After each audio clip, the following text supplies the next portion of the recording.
Estimados estudiantes, reciban un cordial saludo. Me encanta saber que estamos conectados con esta temática del Balance Scorecard y que en este curso están personas que ya habían pasado por cursos anteriores donde nos habíamos aproximado a la planeación estratégica en esas etapas de análisis externo, análisis interno, luego el cruce de la matriz DOFA y todo este asunto en administración. Y quería felicitar a, a una persona que está en este curso y que está haciendo un trabajo de grado bien interesante sobre inteligencia artificial y contaduría pública. Eh, Porque creo que eso es lo que nos va ayudando como ITM a encontrar la ventaja competitiva. Ustedes son nuestra punta de lanza, ustedes son nuestro resultado de un proceso de aprendizaje en el que seguro que se van a lucir. Muchos de ustedes ya están próximos a graduarse. La corte anterior está, creo que en su inmensa mayoría, ubicada ya creciendo profesionalmente y este discurso de la gerencia es fundamental. El discurso del cuadro de mando integral, balance, scorecard y toda la relación de los indicadores que el contador público puede hacer, la contadora pública puede hacer entre KPI, indicadores clave de desempeño y su impacto en los indicadores financieros es fundamental para que obtengan mejores posiciones en las empresas. Entonces, leímos en ese primer capítulo, y es algo apasionante, que cómo manejar un avión con uno o dos indicadores, que es lo que estaba sucediendo en el modelo tradicional de el ambiente empresarial, donde a partir de algunos indicadores se tomaban decisiones en la empresa. Y cuando hablamos de esto, ustedes que vieron materias de gerencia, pueden recordar, no sé si alguien puede haber visto el modelo MIC 6 del profesor, Metric 6 del profesor Oscar León García. Algunos profesores trabajan con este modelo y cuando ustedes trabajan con este modelo se dan cuenta que su enfoque está en estas 6 variables. El margen EBITDA como utilidad antes de intereses, impuestos, depreciaciones y amortizaciones sobre las ventas. Ese es el indicador principal, o principal no, el inicial, que se cruza con el indicador de productividad de capital de trabajo, que es ese capital de trabajo, eso que necesitamos para operar sobre las ventas, para poder definir una estructura de caja, que sería el indicador número 3, el EBITDA menos los impuestos, nos daría ese flujo de caja bruto que restándole el incremento del capital neto de trabajo, los intereses y los dividendos, nos da ese disponible para destinar a la inversión o el abono a capital, para podernos pagar esos apalancamientos o para crecer, para invertir. Y esto me pone los ojos sobre el múltiplo de la deuda, que sería la deuda financiera sobre la EBITDA, y las incidencias, ese es el riesgo financiero, esos dos indicadores son los de riesgo financiero, la incidencia de esos intereses que estoy pagando, ese costo sobre el flujo de caja bruto y ese costo sobre el EBITDA. O sea, el flujo de caja bruto es el EBITDA menos los impuestos y ahí podemos entender esa relación que puede existir de ese peso de los intereses sobre esa rentabilidad del negocio. Todo para conducirnos al valor económico agregado, a, a, ese, a, ese, a ese indicador clave de crecimiento de la acción, crecimiento de la empresa, solidez, a ese indicador que va más allá de una rentabilidad mensual, anual, trimestral, sino que va haciendo que nuestra inversión crezca, el valor de esa acción en la empresa crezca. Pero en estos modelos reconocidos por la academia, reconocidos por estos docentes maravillosos que trabajan en universidades públicas y privadas y que ya son independientes vendiendo su producción intelectual, se olvida de la perspectiva del crecimiento y desarrollo, del aprendizaje, del know-how, del saber hacer, del conocimiento de las personas en la empresa y de dónde se produce el efecto transformador que va a impactar estas variables del método Metric 6 o del método de evaluación financiera que esté utilizando la empresa en la que ustedes estén. Entonces, lo que quería decirles es un poco que en ese primer capítulo entendemos que el Balance Scorecard es un sistema articulado de indicadores que trasladan esos resultados financieros esperados de diferentes esquemas a lo que es el interior de la organización y a lo que es la estrategia. O sea, traslada esto en el pensamiento a la esencia de la organización y al, al corazón, a través de un esquema muy sencillo, que es eh, aclarar y trasladar la visión y la estrategia en el resto de la organización. O sea, no que se quede esto en unos indicadores financieros de la alta gerencia y unos buenos deseos, sino trasladarlo y comunicarlo y conectarlo a través de esos indicadores al resto de la organización para poder enfocarse en unos objetivos, en unos conjuntos de objetivos a los que podamos trabajarle con iniciativas específicas que se salen de la rutina de la empresa y con las que vamos a lograr los objetivos estratégicos deseados, esa posición diferenciadora de la que nos hablaba en las 5 fuerzas del mercado, nos hablaba Michael Porter, cómo eso me da unos indicadores de logro de esas metas y me permiten una retroalimentación, un feedback y un aprendizaje para seguir mejorando en esa ruta de la diferenciación, en esa ruta de volverme distinto, que es el enfoque de la estrategia realmente. Este curso es para entender que ese discurso lo tendrán que incorporar ustedes como contadoras y contadores públicos porque ustedes van a trabajar con esas gerencias, esa alta dirección que habla este lenguaje y que necesita que ustedes les ayuden a visualizar, a identificar la honestidad del indicador y la franqueza de lo que le pueda decir acerca de lo que sucede en la organización y de que si esa decisión estratégica está teniendo una incidencia en los procesos internos, en el cliente, en la ampliación de la base de clientes, en la fidelidad de los clientes, en la recurrencia de la compra, para trasladarse a los indicadores financieros. Ese es el ciclo, ese es el modelo, ese es como el cuadro, el esquema de base de este primer capítulo, cómo se enganchan esos modelos de realimentación, cómo se comunica, cómo se conecta estas 4 perspectivas. Y bueno, pasamos entonces al capítulo 2 donde nos preguntamos, ¿realmente necesita un negocio el Balance Scorecard, una empresa? Entonces aquí es donde comenzamos de nuevo a hacer una crítica sobre la medición de los indicadores financieros, hacernos una crítica sobre los ojos y nuestra formación han estado enfocadas hacia este tipo de modelos. Este es uno de ellos. Tomo como ejemplo el modelo Metric 6 del profesor Oscar León, pero hay otros modelos y de acuerdo a los docentes con los que ustedes hayan visto estas materias de administración financiera, gerencia, pueden ustedes haber enfocado su visión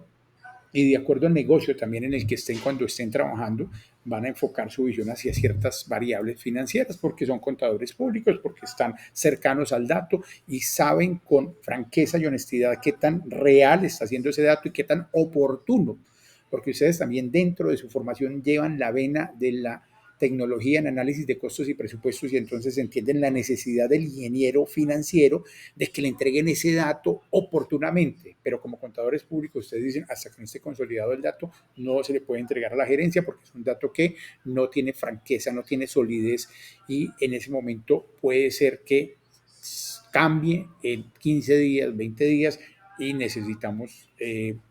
la autenticidad y idoneidad de ese dato. En fin, el asunto es que ese enfoque financiero ha hecho que muchas empresas tomen decisiones con base en la rentabilidad del capital empleado. Por ejemplo, aquí toman como ejemplo el ROCE y desarticulan el conocimiento que tiene la empresa de sí misma, porque como la empresa tiene sus finanzas corporativas, pero también su expresión bursátil en las bolsas de valores, o con sus activos financieros, o con sus participaciones, sus alicuotas, de acuerdo al tipo de sociedad, entonces enfocamos nuestra mirada y nuestras decisiones desde la junta directiva en el indicador financiero, pero nos olvidamos de la esencia, donde hay que transformar. Y aquí es donde el Balance Scorecard nos empieza a mostrar cómo el esquema de perspectivas nos va a dar esa claridad, cómo ese enfoque financiero, que era el tradicional, ese enfoque del cliente, que también pasó a ser un enfoque que se volvió tradicional y que de pronto en la miopía del marketing, Teodoro Levitt nos decía, y la empresa empezó a transformarse en los 70 y 80 hacia el cliente, pero todavía no llegábamos a los procesos internos. Y dentro de los procesos internos, que es el know-how, que es la documentación, es el saber hacer de cada una de las empresas, sea un productora de bienes o servicios, lo fundamental es entender cuál es la cadena de valor de esa perspectiva de los procesos internos, que parten de una identificación de las necesidades del cliente, un desarrollo, un diseño, una construcción de una solución a eso, y esa operación de construcción, que es el proceso interno de elaboración, tiene que dar solución a esa necesidad del cliente a través de esa combinación producto-servicio, y es allí donde ese feedback hace que esa perspectiva del know-how, del conocimiento, haga que las empresas sean ganadoras. Pero eso no se logra si no hay personas capacitadas, si no hay aprendizaje y desarrollo. Aquí nos hacemos la pregunta de por qué Hewlett Packard se fue de ruta N, y es que en aprendizaje y desarrollo fallamos en el bilingüismo de nuestros estudiantes de tecnologías, programación, de ingeniería de sistemas, de ingeniería informática. Y miren que el problema de capacitación y formación hace que tenga un impacto en toda la cadena de valor, de procesos internos, de perspectiva de cliente y de perspectiva financiera. Entonces aquí es donde articulamos la cascada y entendemos que lo principal y lo fundamental es esto. Entonces hay que leer este capítulo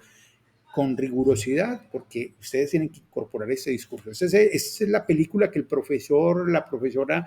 Camila y el profesor Eric les han preparado, porque estamos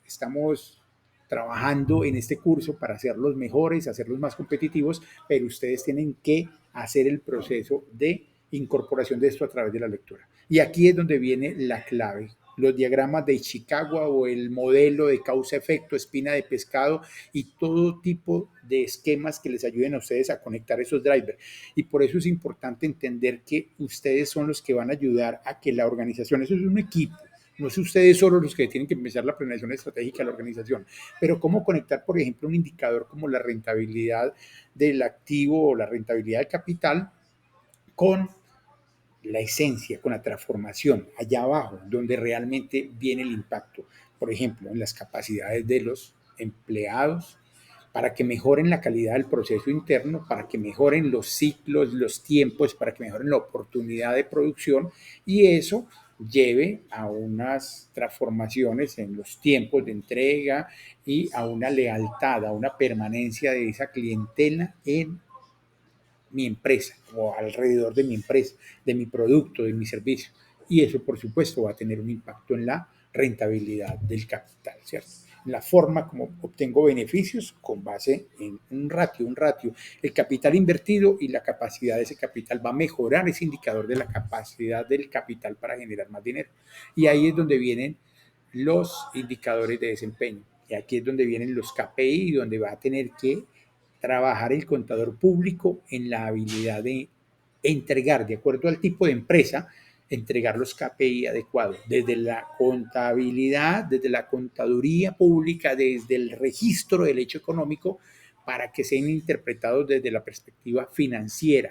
que es distinta y que mezcla distintas variables, que no es la contable, porque la contable obedece también a estas normas tributarias, obedece a las normas de información financiera, pero la información para toma de decisiones transforma esas variables, y ahí es donde estos indicadores van a tener que manejarlos de acuerdo al tipo de organización y de acuerdo al tipo también de alta gerencia que tengan. Entonces, aquí se hacen unas preguntas interesantes en la lectura de este capítulo y es, ¿se deben olvidar las variables de medición financiera? ¿Se deben desechar? No se deben desechar, pero aquí hay unas razones bien interesantes que ustedes deben leer porque esto ayuda a fortalecer ese discurso. Díganme por qué no se deben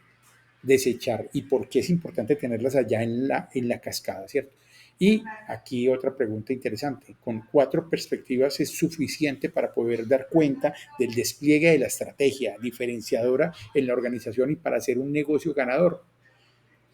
Ahí hay un discurso interesante como lo plantean en esta primera versión del libro, porque este discurso ha cambiado. Sobre esto hay varios artículos, pero en su momento, en 92, esta fue la versión.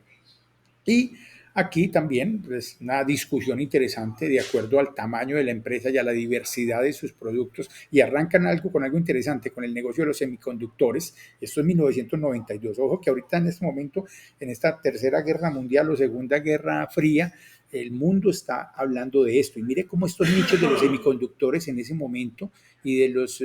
microdispositivos para los procesadores son los que en su momento comenzaron a utilizar Balance Scorecard en Apple y otras empresas. Y es interesante entender cómo esos sectores se han desarrollado competitivamente. El asunto es que allí el discurso va enfocado hacia que, de acuerdo al tipo de negocio y a la variedad, se deben hacer cadenas de indicadores Balance Scorecard para cada uno de los productos o servicios que se quiera mejorar, que se quiera hacer diferenciado, porque habrán compañías que manejan un holding de productos, de servicios, donde cada uno de ellos debe tener como su línea Balance Scorecard, sus KPI, su cascada de indicadores, y la profesora Camila de esto en el audio, en el podcast pasado, les hacía énfasis, donde ustedes van a tener que entregar datos interesantes, a ayudar a captar más allá de estos indicadores otros indicadores porque ustedes son los que están cerca del registro del hecho económico, conocen al detalle los tipos de cuenta y cuáles cuentas reflejan mejor el dato para que se tome decisiones en la alta gerencia.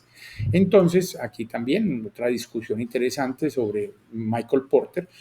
¿Por dónde nos vamos? Por mejorar los procesos internos y las competencias, la capacidad de producir los procesos internos o por buscar una posición diferenciada general.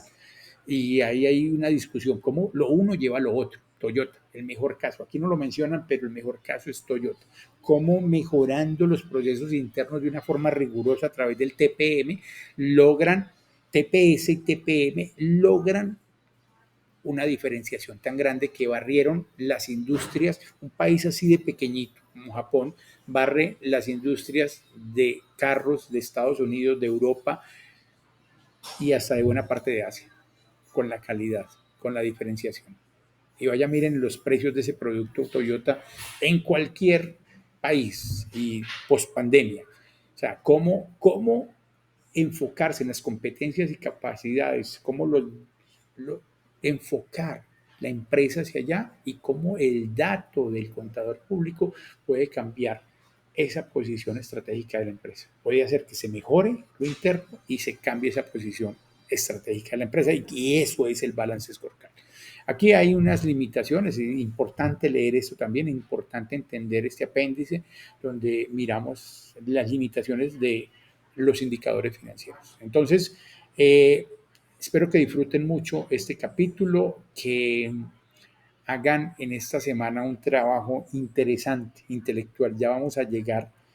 a un punto crucial de este curso. Campaña de expectativa. Éxitos. Escuchen los podcasts de la profesora Camila y nos veremos la otra semana.